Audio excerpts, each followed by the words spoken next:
Elsewhere, companies that handle personal data are highly likely to face legal suits from Kenyans in the coming days. And this is due to the abuse of data. Now, this information is according to experts from audit firm EY, who have termed the newly enacted Data Protection Act 2019 as a disruptive tool, as it spells out measures on data governance. Dennis Otieno tells us more. Many Kenyans give out their personal data on a daily basis to individuals or organizations. But more often than not, this personal data is at times shared by third parties and used in other forums such as marketing without their consent.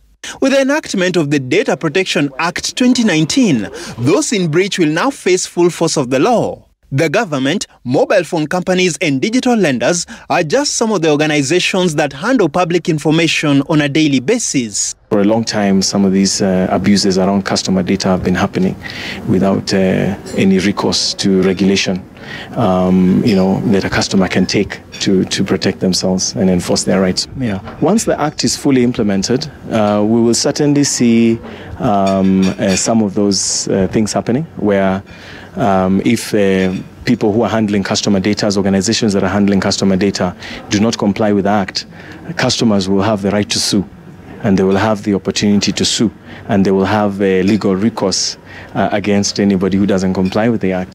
President Uhuru Kenyatta signed the Data Protection Bill into law on the 8th of this month. The legislation provides a framework on how to handle personal data and gives citizens the right to acknowledge or reject the use of their data to third parties.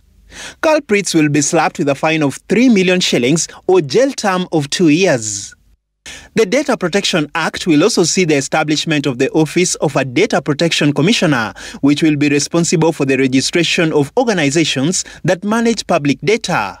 The disruption will come from having to reorganize your business models and relook at your business models around what you need to put in place to protect customer data and ensure that it's processed in accordance with the Act. Rarely will cybersecurity be top in mind. However, when there's a breach and there's an incident that actually materializes, then people realize that we actually need to make sure that we have effective technologies and controls to make sure that the organization is secure.